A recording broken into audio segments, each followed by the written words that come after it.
حضرت حکیم الامہ مولانا اشرف علی تھانوی رحمہ اللہ کے پاس ایک عاشق آیا.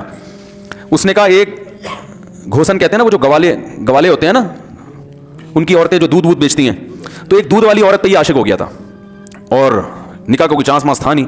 یہ حضرت حکیم الامہ رحمہ اللہ کے پاس آیا اور کہنے لگا کہ جو مسئلہ یہ ہے کہ میں جو ہوں نا, میرے دماغ میں وہ سما گئی ہے, اب جو ہے میں جو ہے نا بس میرا کوئی علاج کریں میں ٹھیک ہو جاؤں.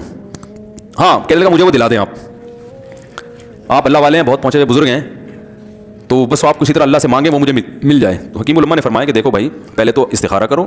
استخارے کا مطلب وہ والا نہیں استخارہ جو آج کل ہو رہا ہے, یعنی اللہ سے دعا مانگو اللہ یہ بہتر ہے تو مقدر کر, بہتر نہیں ہے تو مقدر. ہو سکتا ہے اللہ کے علم میں یہ بہتر ہی نہ ہو, یہ بھی تو ممکن ہے کہ آپ چاہ رہے ہو ہر وہ چیز جو ہم چاہتے ہیں وہ ہمارے لیے اچھی نہیں ہوتی.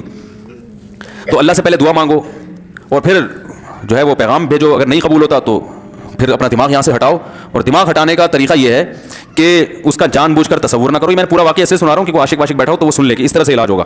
کبھی اس کا دماغ میں تصور نہ لاؤ, ٹھیک ہے نا, جان کر نہ لاؤ. خود بھی آ رہا ہے تو ایک الگ بات ہے نا, وہ تو غیر اختیاری چیز ہے. خود سے آ رہا ہے تو ایک الگ بات ہے, جان کر نہ سوچو اس کے بارے میں, اپنے آپ کو مصروف رکھو, اس کی طرف کبھی جاؤ نہیں, اس راستے سے نہ گزرو. تو یہ پرہیز ہے, یہ پرہیز کرو گے تو پھر میں دوا بتاؤں گا. یہ بھی دوا نہیں, میڈیسن نہیں دی ہے, یہ تو اس میڈیسن کے پرہیز ہیں. اس کے بعد میڈیسن بھی ملے گی, جو ذکر وہ بتائیں گے اللہ کا ذکر وہ بعد میں, پہلے یہ پرہیز. اس نے کہا یہ نہیں ہو سکتا مجھ سے. اس نے کہا مجھے تو دودھ چاہیے نہیں ہوتا پھر بھی وہاں جاتا ہوں میں دودھ خریدنے مجھے تو دودھ کی ضرورت نہیں ہوتی پھر بھی جاتا ہوں. اور کہا آپ بس مجھے کسی طرح سے وہ دلا ہی دیں. تو حکیم الامہ پہلے زمانے میں لوگوں میں بزرگوں کا احترام بھی تھا, انہوں نے ایک تھپڑ لگا دیا اس کے. اب دیکھو آپ کہو گے بد اخلاقی ہے تھپڑ لگانا, حالانکہ یہ عین اس موقع پر کیا تھے, اخلاق تھے. انہوں نے ایک زور سے تماچا لگایا, کہا کہ جب علاج کرانے آیا ہے تو طبیب کی بات مانتا ہے نہیں.